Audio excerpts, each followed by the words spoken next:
Hello and welcome to Mixing Mondays. This is Glenn Kessler here at the Compass Atelier, and we are going to be mixing up one of my favorite colors today. My students have actually taken to calling it Kessler Blue because it so well illustrates the concepts of our Painter's Compass color wheel, which is a color wheel that I invented. And I think that it's just the most beautiful blue. I've used it in a number of my own paintings. I know some of my students have taken to using this color in their paintings. It creates a beautiful, icy, slightly low saturation blue. We're actually going to build it out of two unbelievable colors, and we'll get into that in just a moment. We'll wait for a few moments, get a few more people in on the call. If you are just joining us, welcome. And if you wouldn't mind sharing this video with your network. Hi, Margot. You can make comments down in the bottom of the screen as well. I'd love to answer any questions you have or anything at all that you want to kind of get into today. I will be starting the demonstration just in a moment. Give folks to get on, have an opportunity to get as many folks. I know a lot of energy is building for these as we're starting to build the regularity. We will be going live every Monday at 3:30 p.m. As long as there is interest, and so far the interest has been high. So I'm looking forward to continuing this for a good while. We're going to have a little fun. We're going to definitely learn something through the process. So again, if you're just joining, hey Carol, hey Carolyn, let's go ahead and if you wouldn't mind sharing down at the bottom, you should be able to click on the share button, share with your network so that people can know. This is a great opportunity for them to ask questions in live time for me to be able to respond. Yeah, I agree with you, Carolyn. This week just flew by, and I think I'm very thankful personally for the opportunity to be teaching during the week. It gives me something to keep my mind focused on, and I hope many of you are having the opportunities to paint during the week and during this really just incredibly tough stretch, this tough year that 2020 was. I know painting can be a thing that you can do by yourself, shut off the radio, shut off the television, and put yourself into that beautiful place where we can be creative and let's be honest, where we control the vertical and we control the horizontal, where we are God of our own universe inside of that rectangle and giving life to fantastic and beautiful form. Hello, Linda. Hello, Marilyn, Nancy, and Paula. Great to have so many people joining us here. So got about 15 people, and I think that's enough. I'm going to go ahead and get started. If you are just joining, do feel free to make comments below and also to share with your network of friends. That's a great way to get the word out here. But I'm going to go ahead and introduce what we're going to be getting into today. We're going to be making a color that really fully illustrates the idea of how this Compass Atelier, this Painter's Compass color wheel works. This color wheel is something that I invented a number of years ago to make the teaching of color theory and more specifically color mixing for painters more quantifiable and not so darned mysterious as it can seem. Our color wheel, let me show you one right here. Our color wheel is always available on the painterscompass.com or painterscompass.com. Either of those websites will get you there. And it is an incredible resource for practicing and learning how to mix. It's going to take a little time to really figure out how it works, but after some initial ideas of how hue, saturation, and value works, which I hope to provide through some of these Mixing Mondays, as well as the tutorial videos that are on that website, you can become a master of color mixing as well. But today, we are going to be mixing up a color that my students have affectionately coined Kessler Blue. So we are going to be making this color out of two totally unexpected pigments. Let me flip you around and I'll show you what I mean.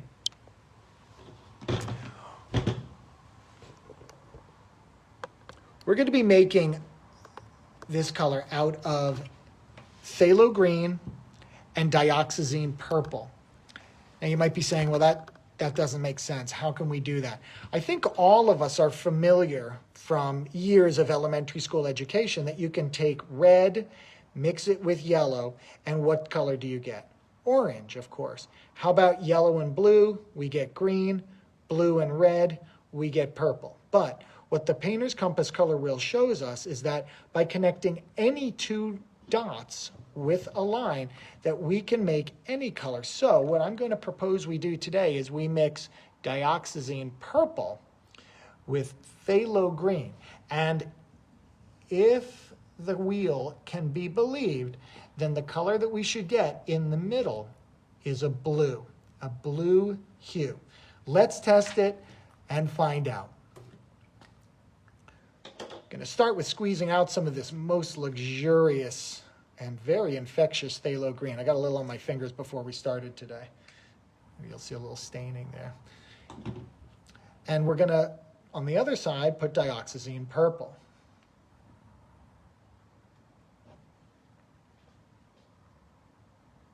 Now those are a little dark for us to be able to observe them for this demonstration. So I'm going to go ahead and add in just a bit of white to each of them. This will just give us the opportunity to kind of see what we're looking at. Center that a little more for you guys. And hello to our new folks who've just joined. Hi, Barbara, and hi, John. Good to hear from you guys. Miss you all. So let's mix up some of that white and some of that green. Beautiful, luminous phthalo green.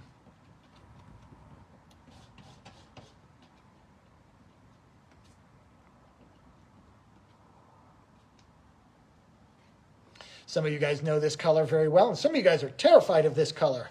I get it. It gets all over your clothes, all into your fingers, but it also is a great pigment to use because it's incredibly high saturation. It's got a great opportunity to create other lower saturation greens from it if we know how to use our wheel.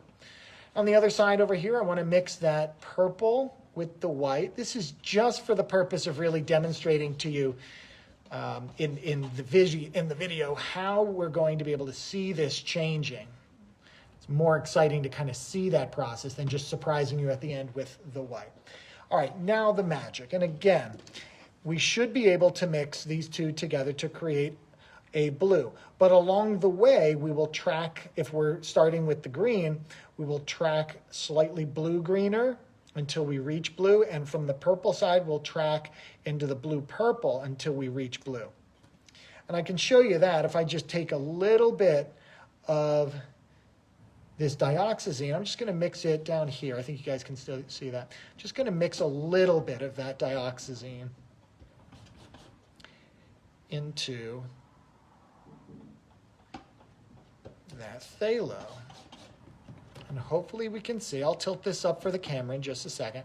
Hopefully we can see after those initial ribbons of the purple and the green fade away, what we can see is that that color is becoming noticeably, let me get a better angle for you there, noticeably more blue. And we are losing some saturation, and that's expected as well. I can actually show that on the wheel in a moment too. But if we continue to add more of the purple to this color, what we're going to see is that it pushes bluer and bluer until we kick out the other side and become purple. And there's that beautiful blue. Maybe grab a little more of the phthalo.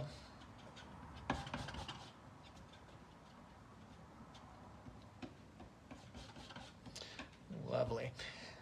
Carolyn's asking, don't phthalos come in different shades? They can in some different manufacturers. I am particular to Gamblin paints, Gamblin oil paints, of course, and they do not offer the different hues, but different manufacturers do offer slightly different. And all you would want to do is place them on your wheel slightly to the one side or the other. All that would do is change the placement of the original dot so that you would have a slightly bluer variety or a slightly what they call redder, greener variety sometimes. So you go this way or you go that way. You're just kind of kicking that way or that way. Same thing with the blue. It would go this way or it would go this way. Green shade or red shade would go that way or that way. And that's it. So check this out.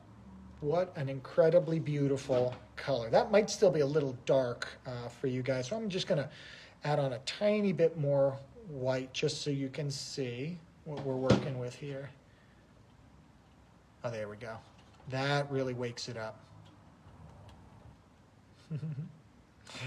Yes, Margot, it's very complicated, our relationships with these phthalo colors. But I hope through these videos to give you a little extra confidence. Can you believe how blue that color is mixed out of phthalo green and dioxazine purple? Proof positive that this color wheel really does work, not in just the obvious ways where, red and yellow might equal orange, but even when we're talking about, and we'll do it another week, I'll mix purple and orange, we'll get a red. I'll mix orange and green, we'll get a yellow. And the results are pretty amazing and pretty impressive. This one works extra well because of the high tinting strength of the phthalo green and the dioxazine purple. Both of these being from our more modern era of pigments. These are, any time a pigment has a chemically name, if it ends in INE or IDE, it's going to be a very recent one. So you can see dioxazine, INE. Now, phthalo has been shortened, but the full word right here should be phthalocyanine. In fact, if you flip over the tube, you should be able to see the ingredient list. Let me flatten that so you can see it. The ingredient list, and this one is just one pigment, chlorinated copper, phthalocyanine, INE. So almost without fail, if our pigments have a chemical name, INE, IDE, those types of colors, alizarin, you're going to find that those colors have a higher saturation, a higher tinting strength than others, and that's because of just their molecular size and how they work. But we are able to see these two, the purple and the green, mixing to such a high saturation blue. It really is quite a remarkable undertaking. When we do orange and green or orange and purple, we will see a slight lowering in the saturation of the final result. Just mixing a couple of variations here for you to see, so we can see that gorgeous range of the hue changing as we move from the purplest through to the blue, and then the blue up to the green. Just a really elegant kind of a mix. This is one of my favorites. This is absolutely one of my favorite colors that we can make. And not only because it illustrates how wonderful the color wheel can work, but also because it's just a beautiful color. The fun part about color mixing, if we're being honest, when you're mixing colors, guys, you're not actually creating a new color.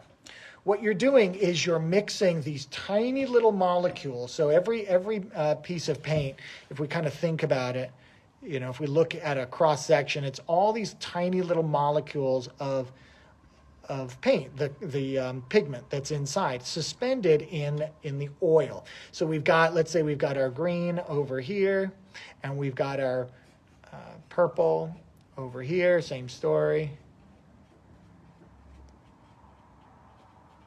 And these pigments, are going to then be mixed with these pigments. You put them together, and what you get is a kind of a mixture of some that are green and some that are purple. When those get so close together that you cannot perceive one versus the other, the illusion is that we have a new color, but it's actually like a tiny, tiny pointillist painting exactly, inside of here with all those little dots of green and little dots of purple, still vibrating out at their maximum saturation. The green that's in here is still green, and the purple that's in here is still purple. So the resultant blue that we get has both of those color signatures with it, and that provides a much richer and more vibrant experience, which has those, like, you can think of it like harmonizing, voices, that you're going to have those two voices kind of vibrating off of one another, as opposed to just the one blue that you might have. Now, what you're trading off when you mix two colors together is saturation. And this is actually something I wanted to spend a moment talking to you about. You'll notice as this line goes through here, it doesn't arc out and maintain high saturation.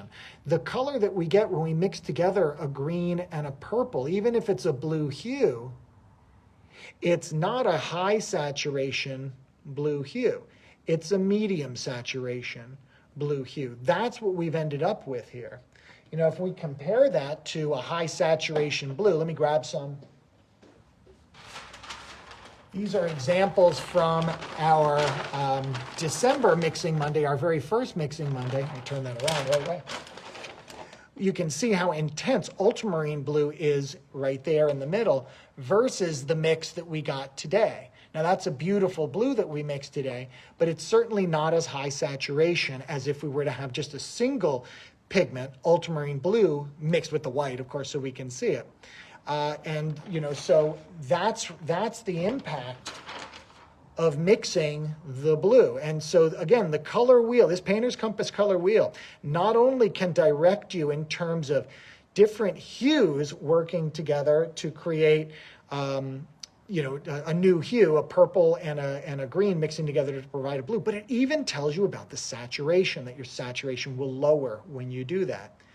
Add on to that, we mixed a bunch of white into here just so we could see it, and that did cause it to lower its saturation even more. So, you know, this is a kind of an interesting insight into how the process works. Now, value is not represented on this wheel. We do not see value represented on this wheel. We couldn't do that unless we had a three-dimensional wheel, unless we kind of stacked, you know, light, dark, and, you know, and otherwise values of this wheel. But value ends up being kind of the easiest of the metrics for us to work with anyway. Most of us do understand when we're looking at something lighter or darker. And it ends up, for our purposes, just being the addition of white or black, which is also referenced on the wheel in terms of its hue and its saturation. And believe it, both are blue. Ivory black is the black that I use. It's got a slightly higher saturation than the titanium white. Titanium white's almost dead center in the middle here with that neutral.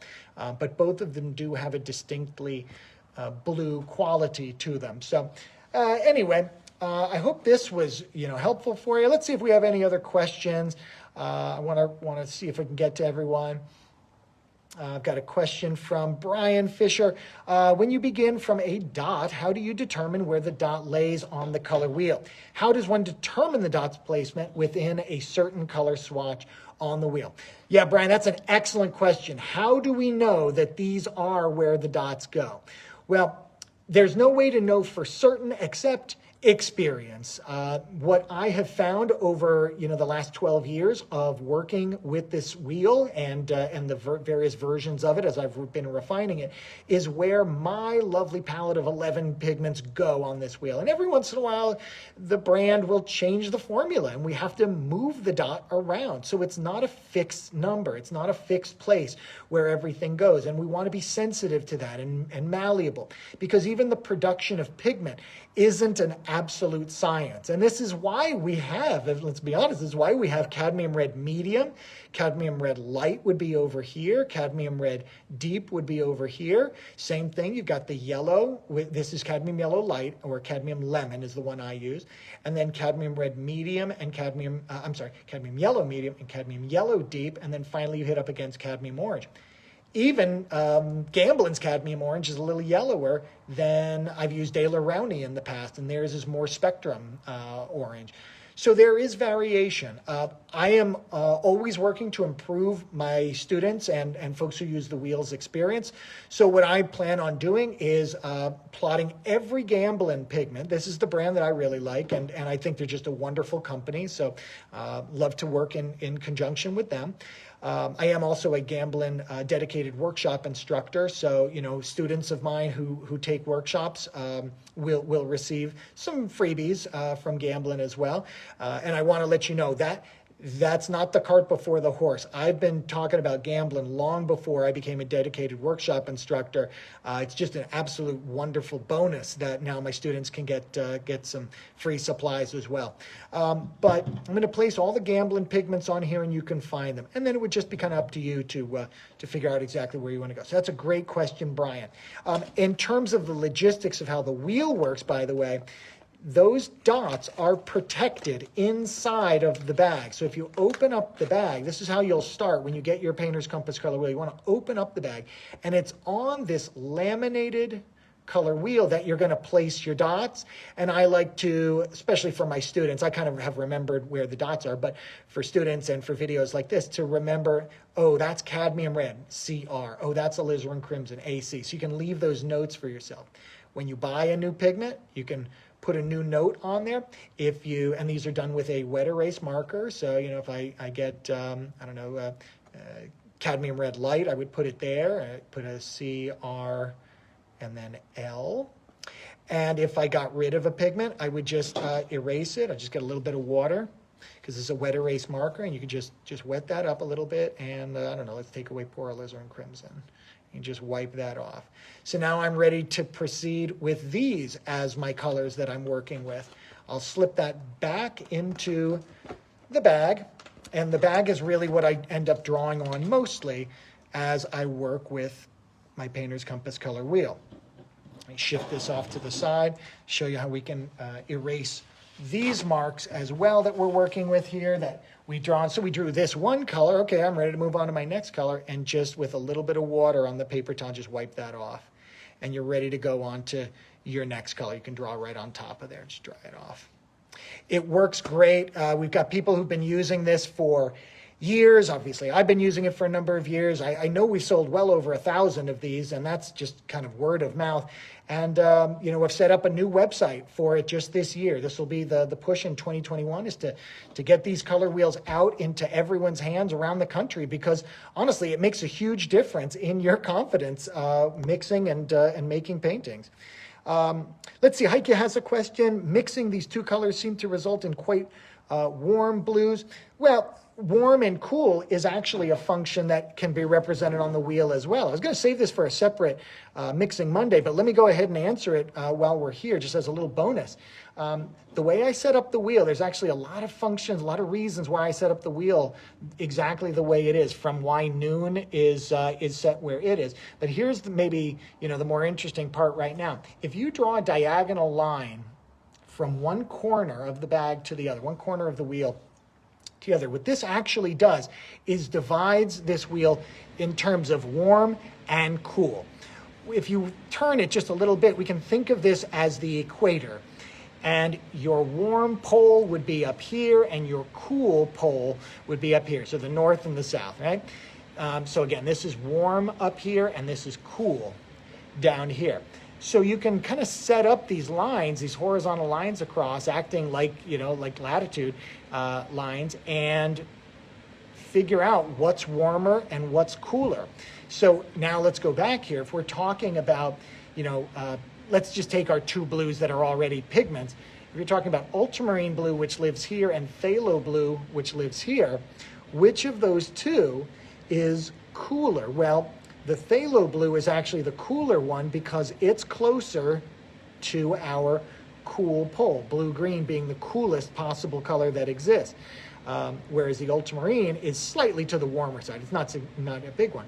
Or, I know we just erased it, but alizarin crimson was right here, and then cadmium red up here. So which one is the warmer of the two? Cadmium red is warmer than alizarin crimson. So a lot of people who've been painting for a while, they might say, oh, I always like to keep a warm and a cool red, and a warm and a cool blue, and a warm and a cool this, and a warm and a cool that. What they're really saying is they want two things that are kind of in the red territory, and they want one that's closer to this pole. Not a lot of them know that. In fact, that the red-orange and the blue-green are the poles of warmth and cool. And yes, you do see that this line runs through purple and yellow, and that's because that is the shift point. So there is such a thing as a cool yellow, which actually goes towards the green side, and a warm yellow, which goes towards the orange side.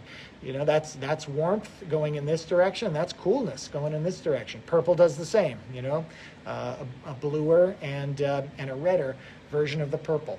So a little extra bonus lesson kind of got right there on how warm and cool is actually represented on this wheel as well. Yes, Carolyn, great Mardi Gras colors. Now you can impress your friends when you mix all of your green beads and purple beads together and it looks from a distance like you're wearing blue beads. Marvelously done.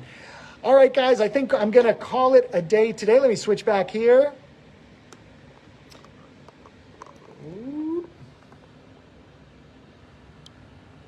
And I'll say thank you to you for joining me on another one of these wonderful Mixing Mondays. Again, we'll do this every Monday at 3:30 p.m. I love answering your questions. If you are watching this video, feel free to leave more comments. I'll try to answer them typed up after the fact. And of course, go to thepainterscompass.com or painterscompass.com to pick up your color wheel today so you can start practicing and learning. We've got some great videos there. I'll see you all next week. Thanks again for coming. Bye-bye.